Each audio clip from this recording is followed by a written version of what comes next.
विद्यार्थी मित्रों, आज मैं आप लोगों को YouTube के माध्यम से आप लोगों को समय आधारित आकृति के बारे में बताने वाला हूं, जो हर विद्यार्थी के लिए महत्वपूर्ण होगा।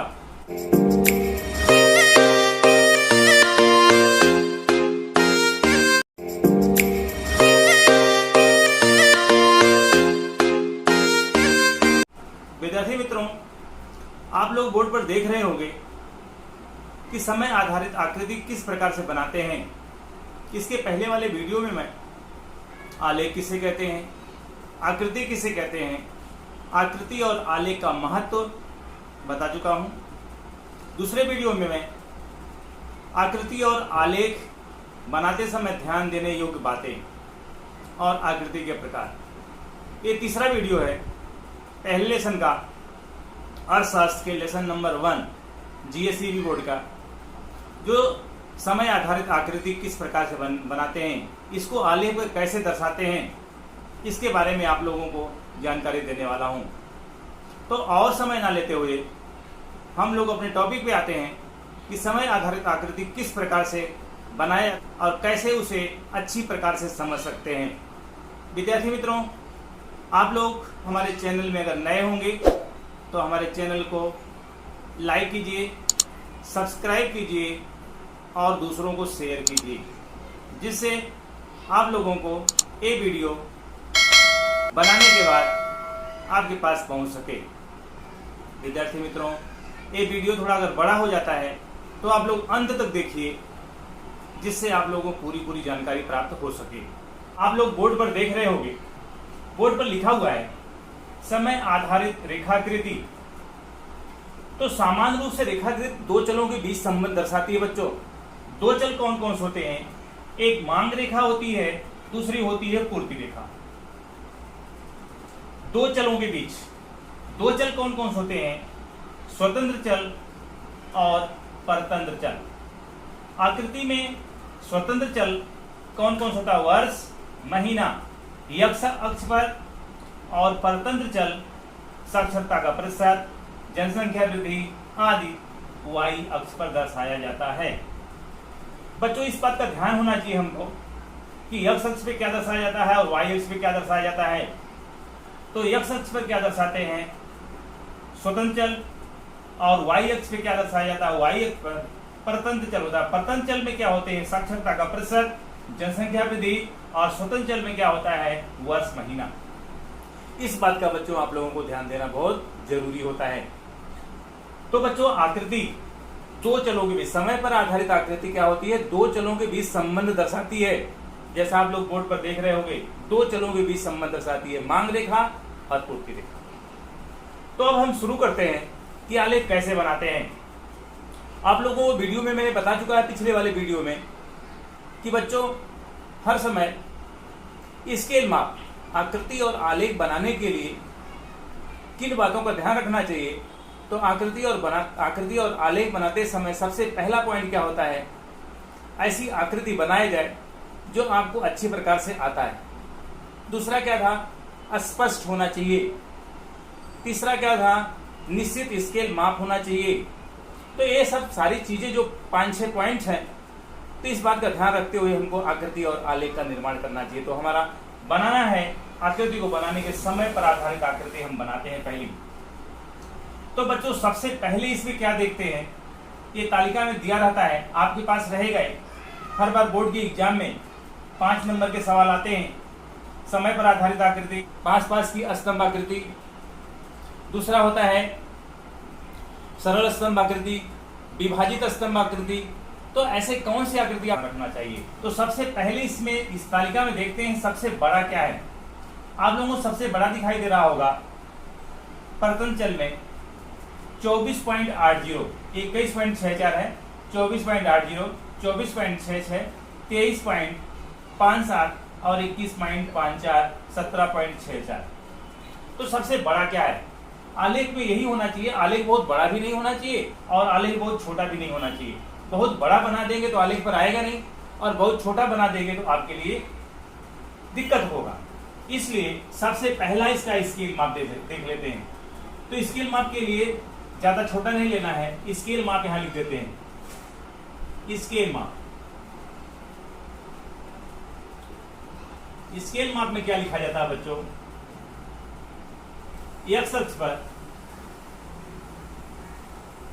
एक्स अक्ष क्या दिया गया है? समय अवधि की दिया गया है, समय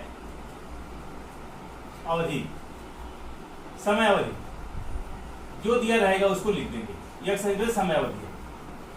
दूसरा क्या, वाई अक्ष पे क्या दिया गया है? वाई अक्ष पे बच्चों क्या, जनसंख्या वृद्धि, जनसंख्या वृद्धि।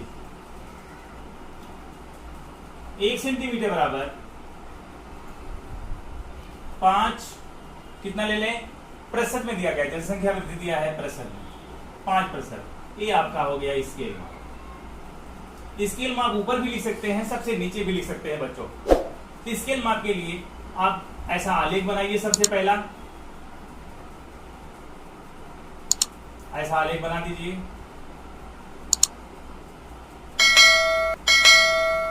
ऐसा आलेख हो गया। आप पहले देख लीजिए कितना है, 1 2 3 4 5 6 है। तो ऐसे उसमें दिया रहेगा वर्ग, 1 2 3 4 5 6, इतना हो गया। 1 सेंटीमीटर इसको मानते हैं, तो ऐसे ऊपर वाले में उतना होगा, एक वर्ग होता है। ऐसे एक वर्ग अगर कर दिया जाएगा तो इतना बड़ा वर्ग बनता है एक बॉक्स। तुमको बॉक्स नहीं बनाना है, ऐसा बनाना है। तो 1 हो गया, 2 3 4 5 6, इसमें भी 6 पॉइंट कर दो। एक साथ भी कर सकते हैं चाहे तो। ये वाई अक्ष हो गया, और ये छोटा थोड़ा कर लो, ये हो गया एक्स अक्ष। इसके बाद ये वाई अक्ष हो गया, और यहाँ पे 0 हो जाएगा। तो कितना मान लिया जाए? अगर 5 का हम मान लेते हैं, 5 5 10 15 20 25, कितना तक है? 24.8, लगभग 25 है। तो 5 का मान लेते हैं अंतर। 1 सेंटीमीटर बराबर हमने क्या माना? 5%। तो 1 सेंटीमीटर यही है, 5 10 15 20 25 30, 25 तक में ही आ जाएगा। 30 की हमको जरूरत नहीं, लेकिन एक बढ़ा के लिख दिया। पहले लाइन पे क्या लिखेंगे आप? 1951 से 61, 1951 से 61। दूसरे में है 1961 से 71। तीसरे वाले में है 1971 से 81, 1981 से 91, 1991 से 2001, 2001 से 2011। ये बच्चों बन गया आपका। इसी पे आपको बनाना, समय आधारित आकृति इसी पे बनाना है। अब इसी पे बनाना है, तो इसी बनाने के लिए मान लेते हैं इसके बीच में लाइन कितनी है? 5 लाइन वाला बॉक्स मान लेते हैं हमारा है, या 10 लाइन वाला भी हो सकता है। इसके बीच में 10 लाइन भी हो सकती है। तो एक आप लोग देखते होंगे, एक हल्का हल्का ऐसा होता है 10 वाले में, 5 वाले में ऐसा नहीं होता। 5 वाले में तो सीधा होता है। अब हमको कितना बनाना है? 21.64। तो 21.64 बनाने के लिए कहां जाएंगे? पहले 20 है, 21 22 23 24 25। अगर हमारा ये है 5 लाइन वाला है, आप लोगों को समझा देता हूं।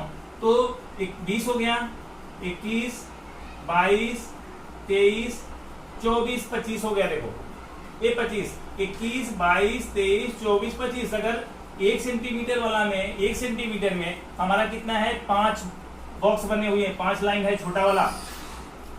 कोई कोई ऐसा होता है बच्चों, एक ही में 10 होता है। यहाँ पे क्या है? डबल हो जाएगा। फिर इसके बीच में एक एक लाइन और बन जाएगी, एक एक और बना देगी। अब कितना हो गया? 10। अब अगर एक बढ़ना है तो कितना बढ़ना पड़ेगा हमको? 2 लाइन बढ़ना पड़ेगा। 2 2 4 2 6 2 8 2 10, मतलब 2 25 10। इसके बीच में 5 का अंतर है, तो 1% बढ़ने के लिए 2 इकाई बढ़ना पड़ेगा। कितना बढ़ना पड़ेगा बच्चों? 2 इकाई बढ़ना पड़ेगा। तो कितना है? 21.64 है। तो 21 कहाँ आएगा? अगर 5 लाइन वाला है तो 1 लाइन पे आएगा, अगर 10 लाइन वाला बॉक्स है तो 2 पर आएगा। तो 2 हो गया, ये 21.64 जैसे लिखा हुआ है, तो 21.64 मतलब 21.5 के बराबर है। कितना? 21.5। 21.5 से थोड़ा ज्यादा जानते हैं तो 21.5 21.64 है। तो 21 कितना हो गया, 2 लाइन आगे जाएंगे और 2 लाइन ऊपर और जाएंगे तो कितना 22 हो जाएगा। 22 नहीं चाहिए हमको, 21.5 चाहिए। तो 21.5 के लिए कितनी लाइन जाएंगे? यहाँ से 10 लाइन वाला है तो 3 लाइन और जाएंगे, 1 2 3। अगर वो 5 लाइन वाला बॉक्स है तो 21 पॉइंट पे जाने के लिए, मतलब 21 जाने के लिए तो एक लाइन पे जाएंगे, 5 लाइन वाला बॉक्स है और उसका आधा है। और तो ये तीसरी लाइन पे आप तीसरी लाइन के सामने ऐसा बिंदु बना दीजिए। इसके लाइन के सामने आप बिंदु ऐसा बना दिया। कितना हो जाएगा बच्चों? इसको लिख दो 21.64, ये 64। अब दूसरा देखो कितना दिया है, 24.80।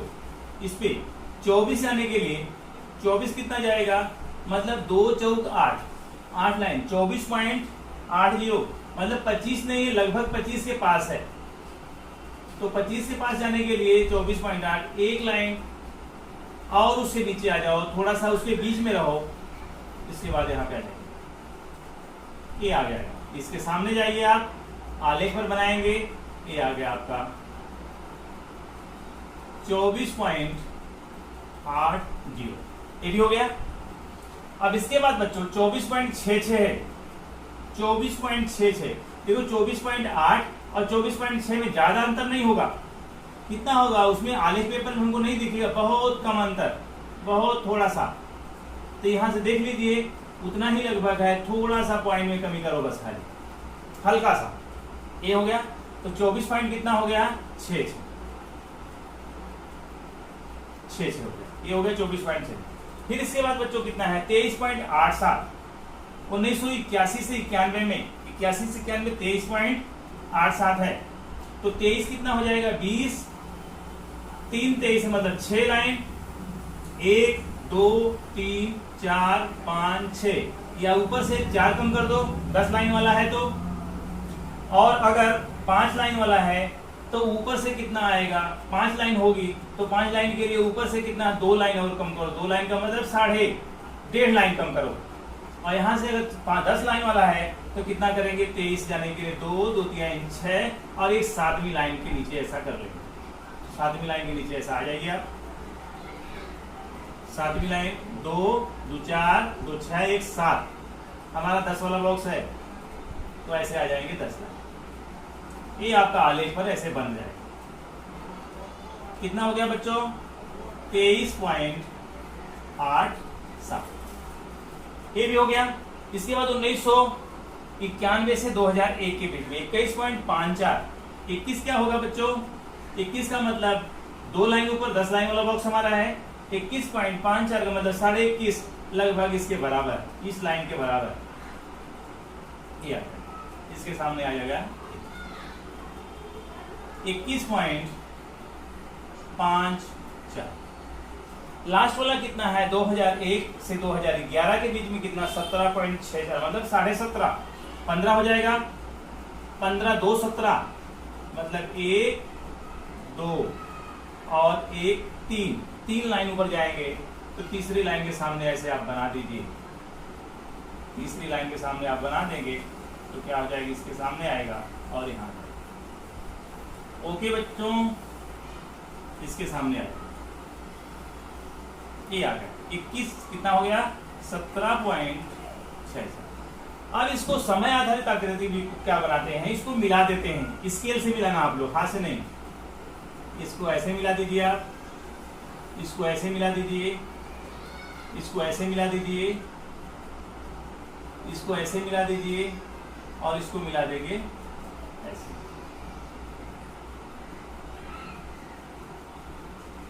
इसको थोड़ा डार्क बना दीजिए और ये आ गया। हो गया बच्चों, इस तरह से आपका समय पर आधारित आकृति आपकी बन गई। इसमें देखिए आप आलेख पर बनाओगे तो बहुत अच्छे से बनेगा। इसको आज ही आप लोग देख करके जैसे जैसे मैं बताया हूं आलेख पर उसी प्रकार से आप उसके सामने बनाते जाओगे, आकृति आपकी अच्छी एकदम बन जाएगी। क्लियर हो गया? अब कोई इसमें दिक्कत नहीं होगी। अब इसका विश्लेषण करना है। विश्लेषण लिखने के लिए क्या करेंगे, नीचे इसके बाद आप देख लीजिए क्या है। यहां वाले में क्या बताना है अपने को, क्या लिखा गया, समयावधि, ऐसे लिख दो समय,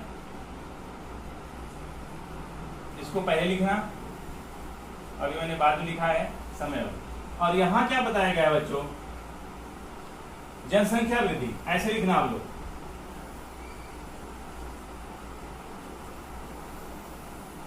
पहले लिख लेना सीधा करके,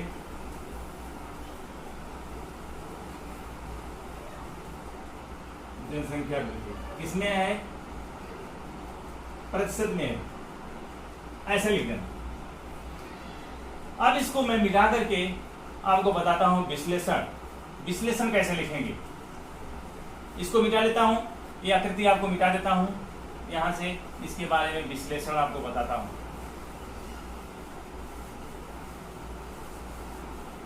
आप लोग समझ गए होंगे इसको, विश्लेषण में बताता हूं।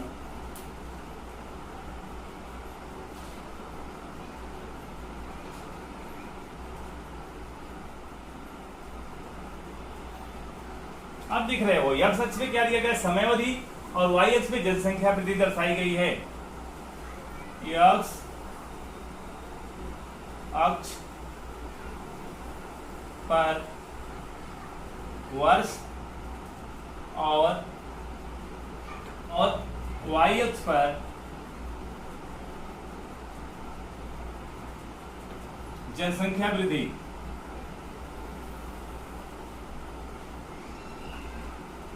जनसंख्या वृद्धि दर्शाया गया है। दूसरी पॉइंट, अब देखो सबसे अधिक कहां है, देखो 1900 इसमें है, 1971 से 81 के बीच में, 1961 से 71 के बीच।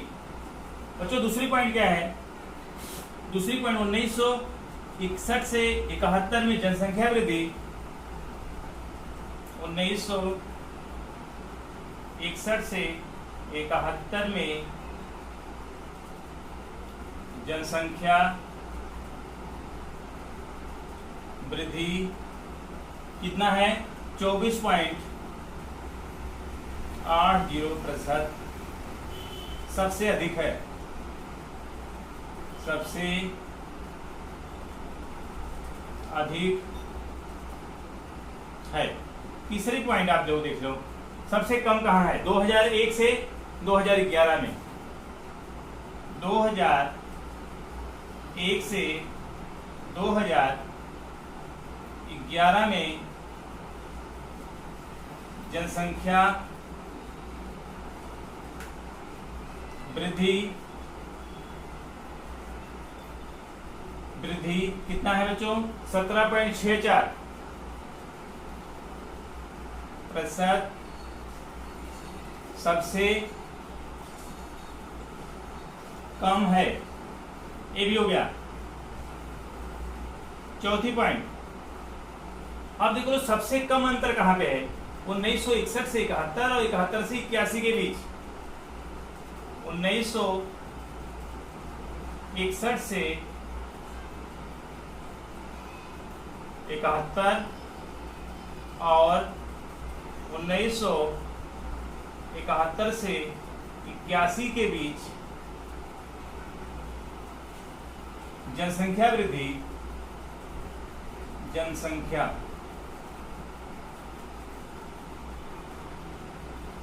वृद्धि का अंतर सबसे कम है, सबसे कम। इसमें से इसको घटाएंगे तो बहुत कम आएगा। पांचवी पॉइंट, एक लास्ट वाली पॉइंट बच्चों, यहां देखोगे घटाओगे तो कब, 1991 से 2000 के बीच, 1991 2000 और 2001 से 2011 के बीच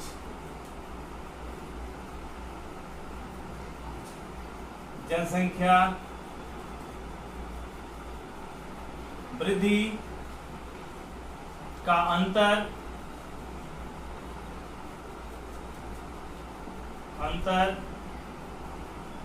सबसे कम है। इस प्रकार से बच्चों ये आपका विश्लेषण, इस प्रकार से आप लोगों का ये विश्लेषण हो गया बच्चों। तो विश्लेषण के आधार पर हम इसके पूरे नंबर मिलते हैं, आलेख बना देंगे, आलेख के बाद ये विश्लेषण कर देंगे। विश्लेषण में 5 से 6 पॉइंट होना चाहिए, 5 पॉइंट हो गई तो भी पर्याप्त है, और 6 पॉइंट आपने लिख दिया तो भी अच्छा है। तो बच्चों इस प्रकार आपका समय पर आधारित आकृति इस प्रकार से बनाते हैं। इसमें कोई प्रॉब्लम नहीं हुई होगी आपको। अगर कुछ प्रॉब्लम हुई होगी, कुछ समझ में नहीं आया होगा, तो आप लोग कमेंट में जरूर लिखिएगा, जिससे मैं और अच्छा सुधार करने की कोशिश करूंगा। तो बच्चों अब एक बार और मैं बोलता हूं, अगर आप लोग हमारे चैनल में नए होंगे तो लाइक जरूर कीजिए, सब्सक्राइब जरूर कीजिए, शेयर कीजिए, जिससे आप लोगों को नया वीडियो मिल सके। इसके साथ अब हम इम्पोर्टेंट टॉपिक समय पर आधारित आकृति को यहीं पर समाप्त करते हैं। अगले वीडियो में फिर से हम कुछ और नया लेकर आएंगे। तब तक के लिए जय हिंद, जय भारत।